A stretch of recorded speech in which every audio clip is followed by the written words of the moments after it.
After the darshan, Lord Jagannath appeared within a vision to Chaitanya Das and told him that your son will be spiritual love personified that I am sending to save the suffering humanity.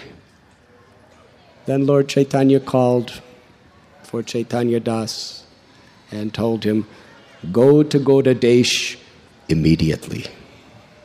The Lord will fulfill your desire. So he went home, and practically immediately, his wife Lakshmi Priya was pregnant. On the full moon day of the month of Vaishakha, the child was born, and he was given the name Srinivas. He grew like the waxing moon. When he was just a young child, his mother, who was a very pure devotee, she taught him Nama-Sankirtan. Whenever he was with his mother would just teach him names of Krishna and names of Lord Chaitanya. And he would repeat these names after his mother, and his mother would sing the names, and he would sing the names with his mother. In this way, he would practically not repeat anything else except the beautiful, all-merciful names of Gauranga and Krishna and their associates. A little later in his life, he began his studies. He was given the sacred thread. And what a brilliant scholar he became. But his exclusive thirst was to study the scriptures. At that time, when he was just a young boy, that great associate of Lord Chaitanya, Narahari Sarakar, came from Srikhanda and met Srinivas in Jajigram. He loved him like a father, blessed him and blessed him and blessed him. From that time, a very, very deep, special connection was awakened between Narahari and Srinivas.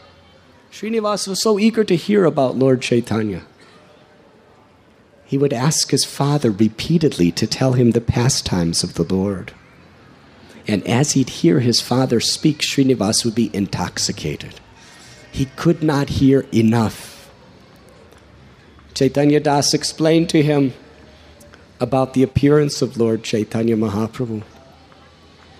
He said, when I was a little boy, he said, I used to hear about this Nimai, but due to my association, I never really understood who he was. But I was always hearing about him. He explained how Nimai became the greatest scholar of Navadvip. Even the Digvijay Pandit Keshav Kasmiri, he came with so many followers, elephants, palanquins, and horses, victorious in his debate wherever he went throughout the world.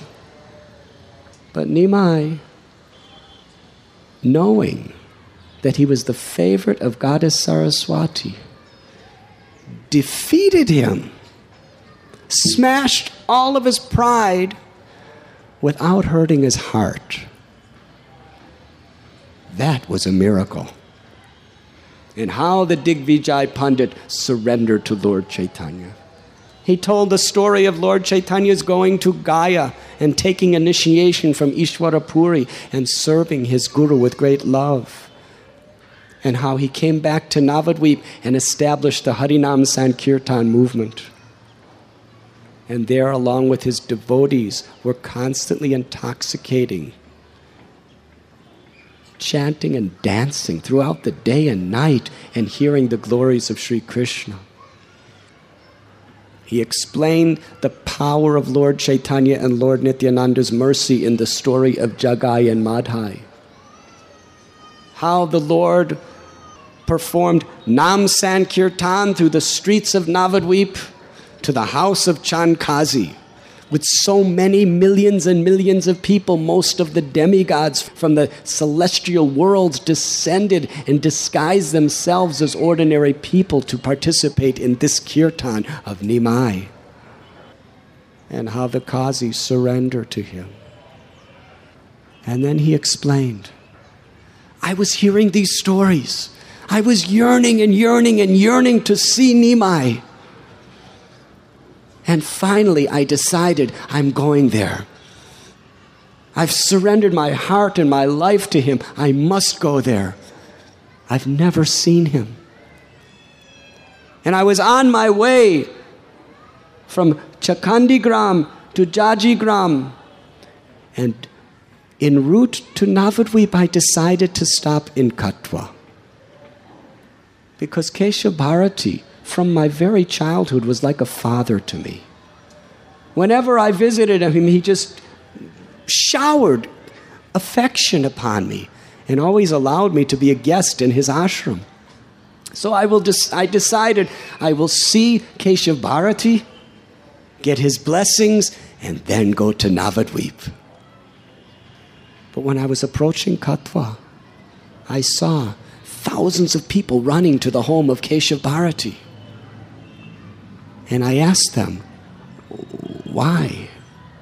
What is happening? And they told me, Nimai has come from Navadvip. Lord Gauranga has come to Navadvip, to Katwa. Let us all go see him. So I was running along with the crowds. I was thinking, I have attained the moon in my own hands. But then when I approached, I saw people were weeping and crying. And I asked them, what's happening? And nobody could respond to me. But then I heard someone say to someone else that Nimai has decided to take sannyas, the renounced order of life from Keshav Bharati. And today, that beautiful hair, which is the essence of all beauty, which enchants all hearts, is going to be cut from his head. And there I saw, under a tree on the bank of the Ganges, Nimai ordering the barber to shave his head. And the wailing and the crying filled the whole world. That was my first sight of Lord Sri Caitanya Mahaprabhu. As Chaitanya Das was telling Srinivas the story, Srinivas fell to the ground weeping. And Chaitanya Das embraced him and tried to console him and offered him a blessing that may Lord Caitanya Mahaprabhu profusely shower his mercy upon you. It was in this way that practically all day, every day, Chaitanya Das would narrate the pastimes of Lord Caitanya and his associates to Srinivas. And Srinivas, eager, was always asking to hear more.